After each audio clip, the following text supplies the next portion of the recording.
তো নমস্কার সবাইকে, আমার নতুন একটি ব্লগে সবাইকে স্বাগত জানাই। তো এই ভিডিওটা হচ্ছে আজ থেকে প্রায় 1 মাস আগেকার ভিডিও, কিন্তু এখানে আসার পর থেকে আমি একদম টাইম পাইনি যে ভিডিওটা পোস্ট করব, ভিডিওটা এডিটিং করব। তো সেই জন্য আজকেই একটু টাইম পেয়েছি, তো আমি ভিডিও নিয়ে বসে গেছি। তো দিনটা ছিল 16 ডিসেম্বর, মানে যেদিন আমাদের ইন্ডিয়া থেকে ইউএস আসার টিকিট ছিল। অ্যাকচুয়ালি আমার হাজব্যান্ড তার প্রজেক্টের কাজের জন্য ইউএসএতে থাকে এখন। সেই মতো আমাদের এরকমই প্ল্যান হয়েছিল যে বিয়ের পর আমিও ওর সাথে ইউএস চলে যাব। তো আমাদের বিয়ে হয়েছিল নভেম্বরের 27-এ, আর আমাদের ইউএস আসার টিকিট ছিল 16 ডিসেম্বর।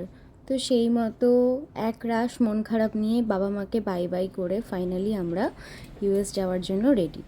তো এখানে ফ্লাইটেও উঠছি আস্তে আস্তে, ভেতরে ভেতরে ভীষণ একটা এক্সাইটমেন্ট কাজ করছে যে নতুন দেশ, নতুন সব কিছু, নতুন পরিবেশ, নতুন মানুষজন, মানে সব কিছুই নতুন বলতে গেলে। আর সত্যি বলতে আমি কোনো দিনই আমার নিজের দেশ ছাড়া অন্য কোথাও বেরোইনি।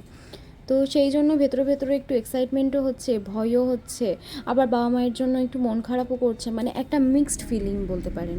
তো যাই হোক, ফাইনালি আমাদের ফ্লাইট ছেড়ে দিয়েছে কলকাতা থেকে। আর আমাদের এয়ারওয়েজটার নাম ছিল কাতার এয়ারওয়েজ। মানে কলকাতা থেকে তো ডিরেক্ট ইউএসএ যাওয়ার কোনো ফ্লাইট নেই, তো সেই জন্য আমাদেরকে ব্রেক করতে হয়েছিল।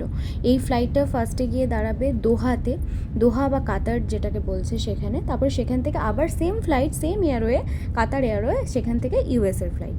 তো এই জার্নিটা আমাদের হবে 6 ঘন্টার একটা জার্নি। তো আমাদের তো প্রচুর রাত্রি হয়ে গেছিলো, আর আমি তো ফ্লাইটে উঠেই একটু ভিডিও বানিয়ে আমি কিন্তু ঘুমিয়ে গেছিলাম।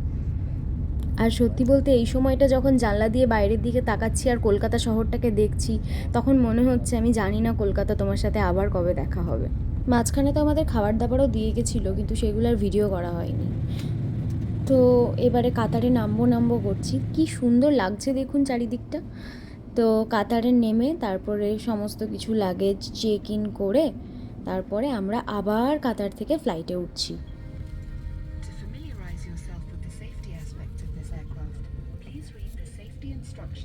এর আগে কিন্তু বহুবার ডোমেস্টিক ফ্লাইটে চেপেছি, কিন্তু ডোমেস্টিকের সমস্ত ব্যবস্থা এবং এখানকার ব্যবস্থা অনেকটাই আলাদা। এখানে উঠেই আপনাকে একজোড়া মোজা দেবে, এয়ারফোন দেবে। আপনার এখানে যে স্ক্রিনটা এক্ষুনি দেখালাম, ওই স্ক্রিনে আপনার মুভি দেখারও অপশানস আছে। তো যাই হোক, কাতার দেশটা আমার তো ফ্লাইটের ওপর থেকে দেখেই ভীষণ মানে ভালো লাগছে, আমার ভীষণ যাওয়ার ইচ্ছে রইলো। এই যে এই স্ক্রিনের মধ্যে এই যে এই মুভির অপশানস এগুলোও আছে। তো ফাইনালি আমাদের খাবার দাবারও চলে এসছে। আমি ভেজ বলেছিলাম বিকজ আমার মানডে ছিল, আর আমার হাজব্যান্ড ননভেজ বলেছিল। এদের মিলগুলো কিন্তু অসাধারণ, মানে আমি এক্সপেক্ট করিনি এতটা ভালো হবে। তো ফাইনালি সেই স্বপ্নের দেশে ল্যান্ড করলাম, সেটা হচ্ছে আমাদের ইউএসএ। তো আজকের ভিডিও এটুকুই, দেখা হবে আবার নেক্সট কোনো ভিডিওতে। ভালো থাকবেন।